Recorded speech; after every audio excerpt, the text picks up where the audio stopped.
Lectura del Santo Evangelio según San Juan. Este es el testimonio que dio Juan el Bautista cuando los judíos enviaron desde Jerusalén a unos sacerdotes y levitas para preguntarle: ¿quién eres tú? Él reconoció y no negó quién era. Él afirmó: yo no soy el Mesías. De nuevo le preguntaron: ¿quién eres pues? ¿Eres Elías? Él les respondió: no lo soy. ¿Eres el profeta? Respondió: no.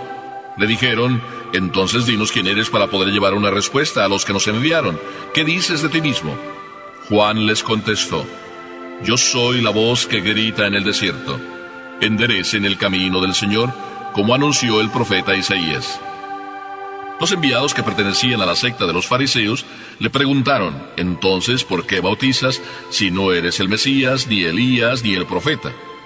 Juan les respondió: yo bautizo con agua, pero en medio de ustedes hay uno al que ustedes no conocen, alguien que viene detrás de mí, a quien yo no soy digno de desatarle las correas de sus sandalias. Esto sucedió en Betania, en la otra orilla del Jordán, donde Juan bautizaba. Palabra del Señor.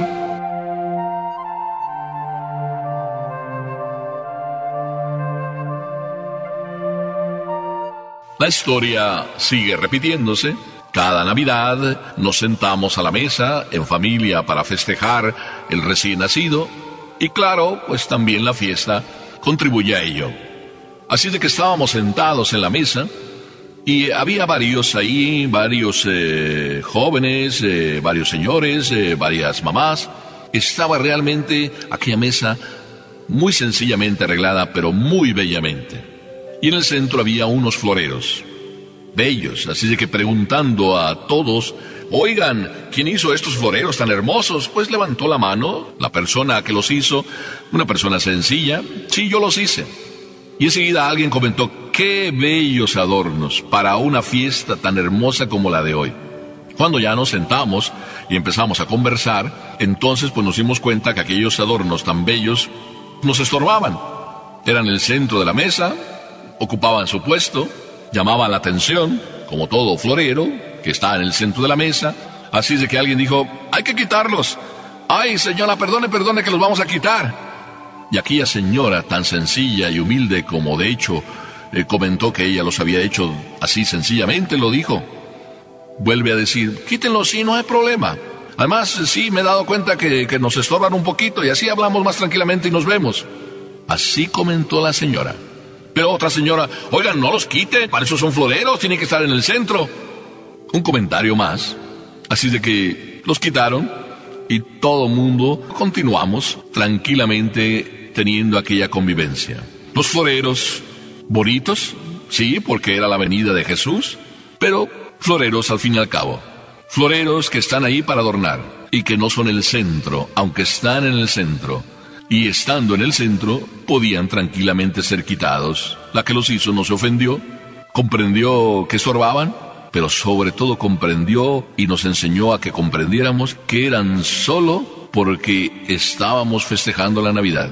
Este ejemplo realmente tan sencillo de la vida real: el florero es solo un adorno y no debe ocupar el centro de la mesa si estorba, si nos impide conversar. El líder es el centro de la mesa y no debe estar en el centro de la mesa si estorba y no nos lleva a quien debe llevarnos. Lección aprendida, sí, eso es Juan el Bautista. Alguien que está en el centro, alguien que ocupó y sigue ocupando, porque en el corazón de nosotros sabemos lo que Juan es. Bien, pues el Evangelio de hoy está ahí en el centro, Juan el Bautista.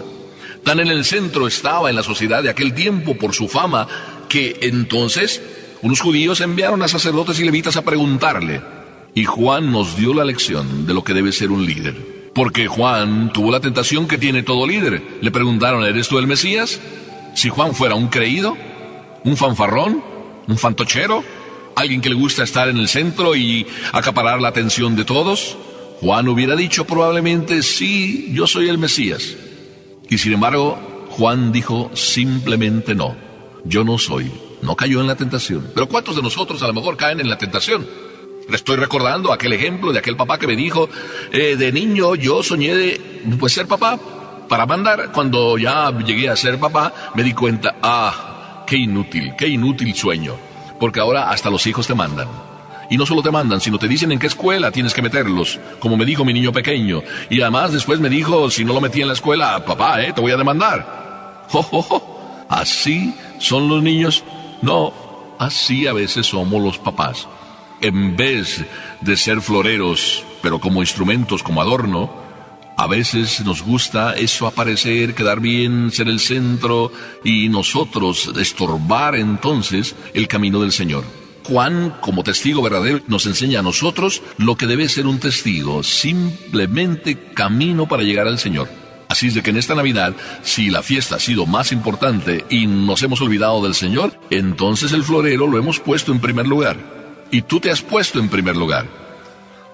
Bueno, pero Juan fue preguntado, y segunda tentación, ¿eres tú Elías? Y también, claro, se oía de que Elías debería volver, porque fue arrebatado y llevado al cielo en un carro de fuego. Así es de que se oía que Elías, y que probablemente Juan tenía ese espíritu de Elías, que en él estaba realizándose la vuelta de Elías. Y Juan respondió, no soy Elías. Pero era tanta la fama de Juan que la tentación por tercera vez se presentó cuando le dijeron, bueno, ¿eres tú uno de los profetas, el profeta? Y respondió también no. Y es que el líder constantemente, dadas las cualidades que el Señor le dio, está tentado a creerse muchas cosas en vez de ser instrumento. Papá y mamá, yo mismo, sacerdote que estoy hablando, y todos los sacerdotes, somos instrumentos del Señor. El líder, por muy líder que sea, inclusive se puede creer indispensable, pero nadie en esta vida somos indispensables, aunque somos necesarios, como el dicho dice, pero no indispensables, ni tú ni yo, somos solo instrumentos.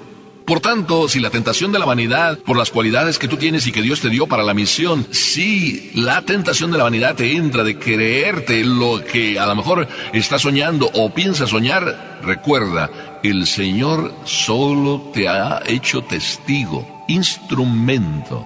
Tú estás llamado a enseñar el rostro de Dios, a hacer que tus hijos encuentren a Dios, no que se encuentren contigo, lo mismo seas bueno o menos bueno. Y Juan nos da la lección también segunda de todo lo que debe ser un líder. Yo pienso que un líder, precisamente por ser líder y por el puesto que tiene, debe ser como Juan, una aplanadora, un bulldozer. Tú, como líder, estás llamado a ser aplanadora, es decir, a arrastrar, a aplanar. Porque en el mundo que nos toca vivir hoy, con cuántas dificultades estamos viviendo, o sea, los valores se caen por un lado y por otro, en nuestro propio hogar, los valores del hogar, los valores de la familia. A veces ya ni hogar hay, parece que se vive en familia como si fuera un hotel barato, donde todo el mundo entra a la hora que quiere, nadie dice, ni depende, no, todos tienen su propio horario que lo cambian todos los días. En un hotel barato parece que estamos viviendo. Y tú, papá y mamá, en medio de todas estas dificultades, cuando todo mundo se desconcierta, cuando todo mundo va perdiendo los valores, quizá tú eres el primero que, como líder de tus propios hijos, tienes que ser una aplanadora, es decir, allanar los caminos, las dificultades por las que atraviesa tu propio hogar, para hacerles descubrir que el Señor es el que viene y es a quien debemos rendir homenaje, a quien debemos seguir.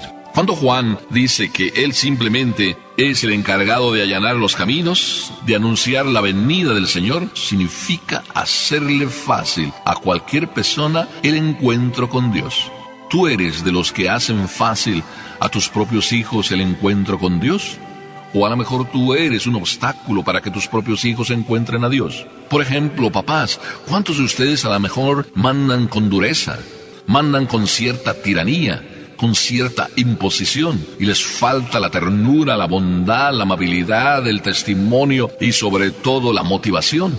Qué hermoso lo que Juan hacía, motivar a todos y decirles, está por llegar el Salvador. Arrepiéntanse, pónganle fácil el caminito a Dios. Y Juan creo que lo hizo así, lo puso fácil. Además empezó a invitarles a que se convirtieran, a que cambiaran de corazón, a que se bautizaran, aunque fuera con agua, para que luego cuando viniera Jesús, el camino estuviera ya un poquito andado y más suave. ¿Tú le haces suave el camino a tus hijos?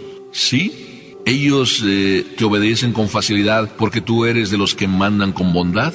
¿Mandas con ternura? ¿Mandas con amabilidad? ¿Mandas con motivación? Juan motivaba a la gente para prepararse a la venida del Señor. ¿Tú motivas para preparar a tus hijos al encuentro con Dios cada domingo? ¿Los llevas con amor? ¿Los llevas con motivación a misa? ¿En misa tus hijos encuentran en ti un testimonio? Porque tú eres el primero que vives con fervor el encuentro con Dios. ¿Verdad que es hermoso ser líder? Pero más hermoso ser como Juan, aplanar, allanar las dificultades del encuentro con Dios. A todos nos cuesta encontrarnos con Dios, pero cuando vemos el ejemplo de nuestros propios padres, nos es más fácil encontrarnos con Dios, porque el camino para llegar a Dios pasa por el hogar, pasa por la mamá, pasa por el papá. Es muy difícil que un niño pueda tener devoción a la mamá cuando su mamá no es un ejemplo. Es una dificultad encontrarse con Papá Dios y decir que Papá Dios es tierno, es bondadoso, es misericordioso, cuando el papá es un tirano, cuando el papá es un agresor, cuando el papá es uno que regaña, que ofende, que insulta. No mandes más que con corazón a lo divino. Allana el camino del Señor. Que tus hijos encuentren al Dios de Belén, al Jesús de Nazaret, al Dios de la misericordia, al Dios de la bondad, al Dios del infinito perdón, porque tu rostro, papá, tu rostro, mamá, reflejan el rostro de Dios. ¿Verdad que se puede ser como Juan el Bautista? Pero Juan el Bautista nos da el tercer ejemplo y camino para llegar a ser lo que debemos ser. Líderes, pero líderes en el mundo de hoy. Líderes, Juan el Bautista era uno de esos en aquel tiempo. Y dice el Evangelio que ni siquiera se sentía digno de desatar la correa de las sandalias del Maestro. Siervo humilde y sencillo. Nos dice San Pablo, cuando ya hiciste lo que tenías que hacer, considérate simplemente inútil, siervo, alguien que debió cumplir lo que tenía que cumplir. El líder está llamado a servir. Sí, si querías ser papá para mandar, olvídate. Eres papá para servir, eres papá para amar, eres papá para ser testigo. Para mí como sacerdote, pensar en este ejemplo de Juan el Bautista, pues es lo mismo. Cuando a mí me preguntaron un día, oye, pues ¿cómo le hiciste para hacerte sacerdote? Claro, la pregunta venía de mis amigos que me consideran pues lo que era y lo que soy, travieso, inquieto. Alguien que verdaderamente pues pensaban, para sacerdote es para lo que menos vale. Los caminos del Señor, así respondo yo, son los caminos del Señor. Yo no decidí ser sacerdote, el Señor fue el que me eligió. Así es de que me toca servirle. Sí, así como soy, como me conoces. Como te estoy hablando, ¿para qué ocultar lo que uno es? Servir al Señor como uno es, porque al fin y al cabo, la obra no es mía ni tuya. No es tu obra, querido papá, querida mamá, tu hijo. Eres solo un instrumento, y tu hijo es el Hijo de Dios también. Y sobre todo, el Hijo que Dios te ha prestado, los hijos que Dios te ha prestado, te los ha prestado para que tú como líder, como testigo, seas una aplanadora, les allanes a tus hijos el camino y les enseñes a servir. ¿Cuántos papás verdaderamente son tan serviciales que uno llega a ver los serviciales, pero antes también ha visto a sus hijos que son serviciales, aprendiendo de ellos a hacerlo? Ya les están enseñando a sus papás a hacer lo que tienen que ser, líderes al estilo San Juan Bautista. Hermoso entonces, querido papá, lo que estás haciendo, sirviendo, siendo testigo y testimonio de la verdad, enseñando al Cristo que viene, al Cristo que salva, al Cristo que ama, al Cristo que perdona, al Cristo de la Navidad, al Cristo de Nazaret que ha venido a salvarnos. Y para eso estamos, para decir a todo el mundo que ya nos nació el Salvador en nuestro corazón y que nuestra sonrisa, nuestro rostro alegre reflejan tal realidad para el mundo de hoy. Amén.